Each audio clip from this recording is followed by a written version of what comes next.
bana Mukono bana Kampala n'ebitundu ebyetooloddewo nze mbakoola emipiira emirungi kikwatagana ne batuleze emmotoka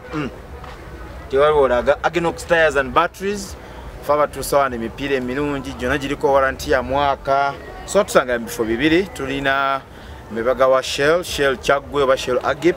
abamu gye bita Shell Sina Supermarket oba wali ku Jomai enamavu Jeno Edward Katumba Wamala akolokosawo bonna abalina enkwe n'abatagaliza bannaabwe ebirungi byabafunye n'agamba kyo tekina gye tubatwala mu maaso. Katumba agamba omuntu yenna nga ayagala okukulaakulana alina okuba nga alina omutima omulungi ogwagaliza ne bannaabwe okubeera nga babeera obulungi. Ayekyo abasinga obundi bakivuddeko ennaku zino kyetuwakyo ennaku zino abantu abangi balemeddwa okukulaakulana bwa mbeera eyo embi gye batambuliramu n'emitima gyabwe emibi. Omuntu abeeramu eddiini abeeramu n'obuntu bulamu basomesa bakuga batendeka abantu okuba n'obuntu bulamu okuba n'amazima okwagalana ekimu ku bituleetedde obuzibu mu ggwanga wano kutaagalana kutaagaliza olaba muno ng'akoze ekirungi oyagala musika muzza wansi kyembadde mbagamba wali nti bannaffe b'Abahindi batusingako omuhindi akwata ku muhindi munne amusuulira omukono n'amusika ogenda okulaba eyajja nga alina kadduuka walanga ekyalina supermarket naye ffe wano muno bwakuyamba ate oyagala mukola birala naye nsiimye mukulwenza nganda ono olw'emikwano gy'alina gino gy'aludde nga atambula nagyo naye asobodde okukikola bana mazima nabo yatambudde nabo mu mazima munne bwamuwa siminti oba bwamuwola sente azizza kubanga kizibu nnyo omuntu okwetengerera wekka omuntu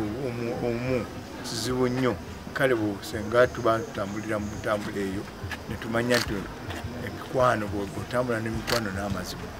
osobola naawe okweyongerako ate n'okuwangana amagezi kuba tegaba g'omu nalina tatange yafa bamudanga tegaba g'omu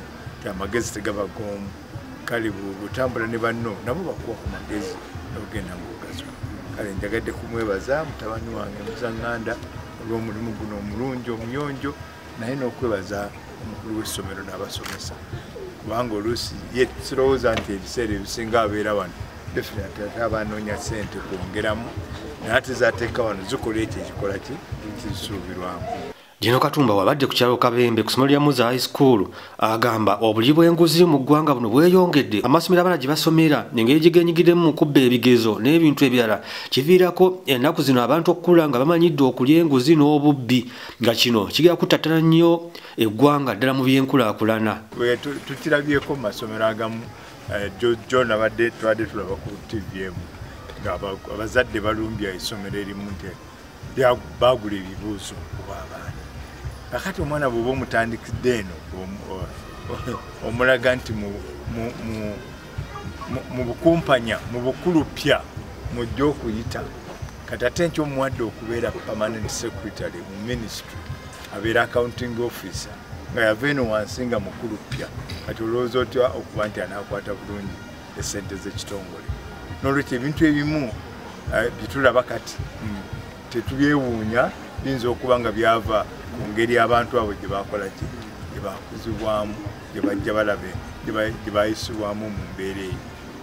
Ye ssente wa NRM mu disitulikiti y'e Mukono Agitwayo Ssebaggala asabye abantu bonna balina amataka okulema ogatunda bawula basimbeko ebintu ebisobola obatwala mu maaso ebintu nga kooko n'emmwanyi okubanga ennaku zino byattunzi nnyo era nga bisobozesa okubeezaawo omuntu yenna. Bannayuganda tetulina ebirime birinnye nnyo tetujja kusobola kuweerera baana nga twetundako nnyo ettaka nga tulyenjako nga tulowooza tufuna ssente nnyingi naye ekirime kya kooko abakimanyi wano kiremu yokka etuuse ku mitwalo 3 kitegeeza bw'okulayo kiro 100 kyokka ofuna miliyoni 3 naye muyiika osobola okugyamu kiro 10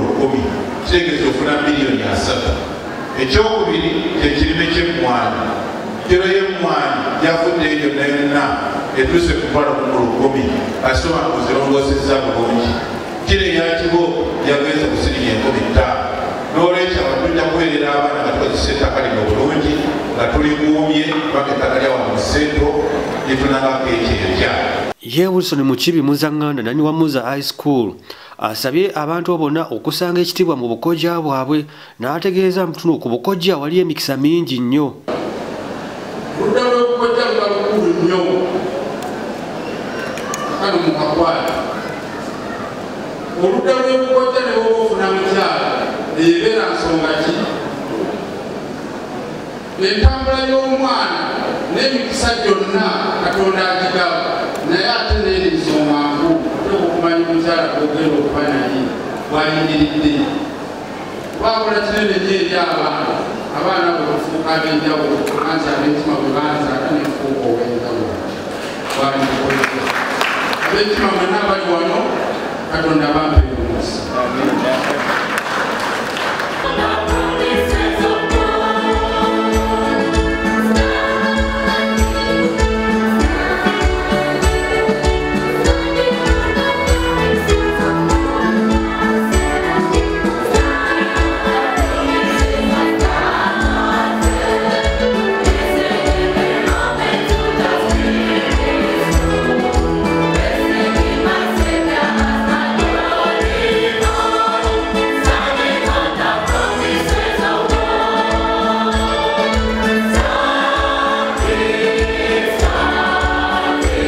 Omukolo guno gubadde gwa kujaguza essomo lya Muza High School okusobola okuyisa abaana obulungi wamu n'emyaka 3 liri akamala nga lisomesa abaana b'eggwanga lino. Omukolo guno gwetabiddwako omulabizi w'emikono Enosito Kagodo era ng'ono yennyamidde nnyo olw'abazadde abasajja batafaayo okugenda kukyalira abaana baabwe ku masomero.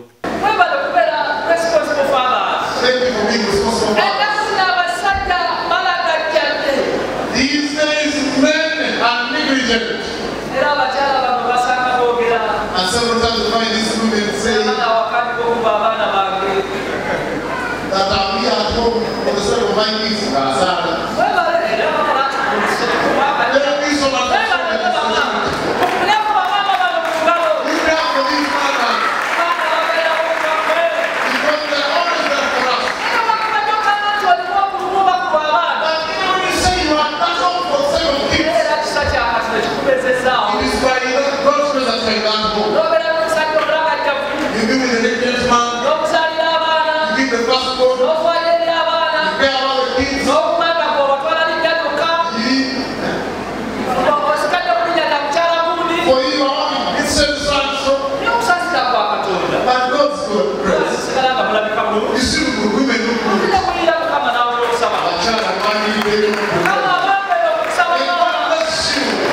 Wano omukungu Muzanganda aguddewo swimming pool era agudde omukolo okulembeddwamu Bishop Enosito Kagodo nga swimming pool eno yakusomero kuno abaana gye bagenda okukozesa okuba nga batumbula ebitone byabwe by'okuwuga. Weekumire ku Bikunja Channel okusobola okumanya ebyo byonna bye bisobola okutuusaako.